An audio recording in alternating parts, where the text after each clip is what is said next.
Le clairon. Bonjour Nicolas Battini. Bonjour. Très heureuse d'être avec vous ce matin. Vous êtes, je le rappelle, donc président de l'association Palatino, doctorant en langue et culture corse. Et justement, j'ai trouvé ça très intéressant de parler à la Corse avec cette actualité de Mayotte. Je le rappelle et je vous propose d'écouter très rapidement ce fameux extrait de Gérald Darmanin qui annonce l'abolition du droit du sol à Mayotte. Écoutez ça. Le président de la République m'a chargé de dire aux Mahorais que nous allons prendre une décision radicale qui est l'inscription de la fin du droit du sol à Mayotte dans une révision constitutionnelle que choisira le président de la République, c'est-à-dire qu'il ne sera plus possible de devenir français si on n'est pas soi-même enfant de parents français.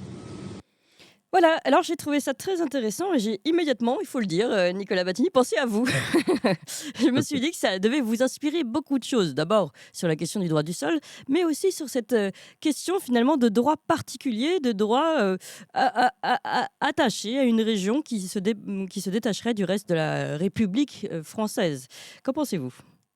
Eh bien, vous savez, de deux choses l'une. Premièrement, le droit du sol, que l'on a érigé comme un modèle tout à fait incontournable et universel. En France, il faut bien rappeler que dans le cadre de l'Union européenne, au sein des 27 pays qui la constituent, le droit du sol n'est pratiqué qu'au sein de 6 pays. C'est-à-dire que 21 pays parmi les 27 de l'Union européenne ne pratiquent absolument pas le droit du sol et évidemment établissent la transmission de nationalité sur la simple base du droit du sang, qui par conséquent n'a rien de particulièrement marqué d'un point de vue idéologique, en ce qu'il est la norme de la plupart des pays du monde et qu'il est la norme dans la chronologie de l'histoire humaine. Eh bien, écoutez, le deuxième point qui est très intéressant, c'est qu'en effet, il est possible au sein de la France d'établir un droit différencié en fonction des régions, dès lors qu'il y a une volonté politique. Mais j'aimerais ajouter évidemment un troisième point qui est tout à fait, je pense, pertinent dans le propos, et qui consiste à dire que le droit du sol, dans le cadre de contextes d'immigration massive menant à de tels désordres, eh bien, il est tout à fait intéressant de se poser la question de pourquoi attendre précisément ces désordres avant que d'abroger le droit du sol. Alors évidemment, nous souhaiterions la même mesure en Corse, mais vous savez, en la matière de mesures bénéfiques, nous avançons une certaine générosité. Pourquoi ne pas l'appliquer tout simplement à la France tout entière ? Quelle générosité. Et alors sur le deuxième point justement, où on avait déjà discuté ensemble, où à l'époque vous proposiez pour aider la France de corsiser la France, plutôt que de franciser la Corse, eh bien je trouvais que cette annonce sur un droit particulier pour Mayotte allait un petit peu dans ce sens-là, c'est-à-dire on commençait à prendre en compte certains régionalismes, on commençait peut-être à distinguer les besoins de chaque région. Oui, oui, je crois que, somme toute, la chose relève d'un pragmatisme tout à fait bienvenu, qui, je pense, n'a pas vocation à être circonscrit au seul cas mahorais. Oui, oui. Oui, justement. Alors, est-ce que vous pourriez, à partir de là, lancer, je ne sais pas, un appel ou vous dire, écoutez, voilà, nous, on souhaiterait la même chose pour la Corse. Quelle est aujourd'hui votre réaction face à cette annonce, justement, d'un droit particulier pour Mayotte ? Eh bien, écoutez, au-delà des réactions, cela ne fait que conforter la ligne qui est la nôtre, qui est une ligne autonomiste, hein, que je précise toujours en direction d'un certain nombre de nos auditeurs.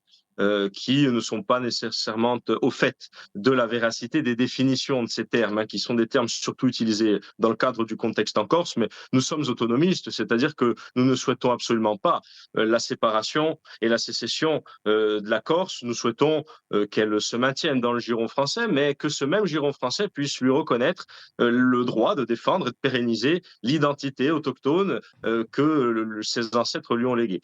Par conséquent, vous savez, je pense que cette annonce de Gérald Darmanin, en effet, conforte les positions qui sont les nôtres et nous permet aussi, dans le cadre du débat local qui se structure autour des discussions avec le même Gérald Darmanin, dans le cadre d'une éventuelle autonomie Oui. qui sera allouée à la Corse dans les quelques mois à venir, qu'elle soit une véritable autonomie avec le pouvoir législatif ou qu'elle soit une autonomie au rabais Mais en fin de compte, cela nous permet d'insérer en effet dans le débat insulaire la question du droit du sol. Nous souhaitons que l'abrogation du droit du sol soit également comprise dans les discussions relatives à la question de l'autonomie à venir. Et est-ce que vous considérez finalement que le modèle, on va dire, enfin, l'avant-garde de Mayotte sur cette question-là, je ne parle pas sur la question sécuritaire, mais bien sur cette abolition du droit du sol, donc, qui pourrait renforcer aussi la position de la Corse et sur ses demandes, pourrait finalement devenir aussi un modèle à exploiter, à élargir, à réfléchir sur l'ensemble du territoire français? J'en suis parfaitement convaincu.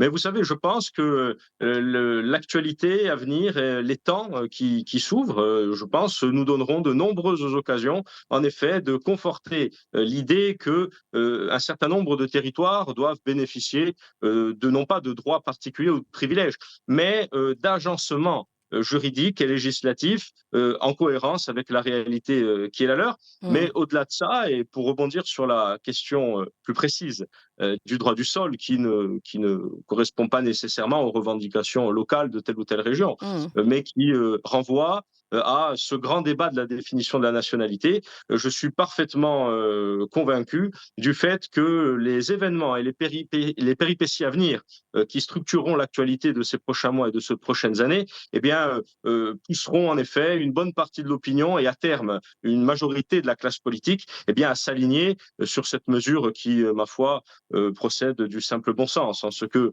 le droit du sang, c'est-à-dire le fait de léguer son appartenance à ses propres enfants est, ma foi, la plus grande garantie de cohésion, d'unité et de cohérence d'un peuple et de toute société. Ouais. Et dernière question, vous voyez, cela comment? Vous pensez que si jamais on devait étendre ce droit du sol, ça se ferait peut-être, point par point, région par région, demande par demande, cas particulier par cas particulier? Ou faut-il, justement, dans un esprit plus jacobiniste, l'élargir à toute la métropole, enfin à toute la France? Eh bien, vous savez, en la matière, ce n'est pas le parcours qui compte. Je pense que c'est l'issue et l'aboutissement.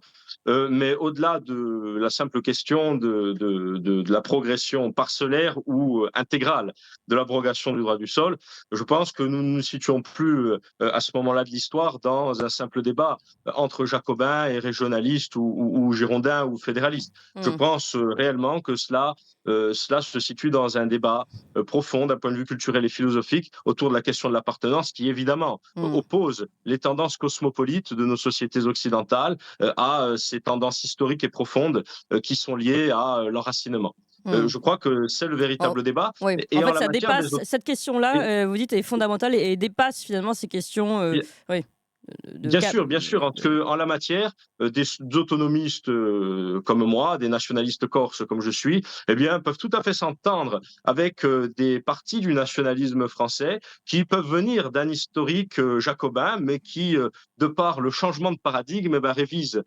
évidemment leur position et s'entendent avec nous, sur la définition, et sur la vision, de toute appartenance. Eh bien, merci beaucoup Nicolas, Battini. Je rappelle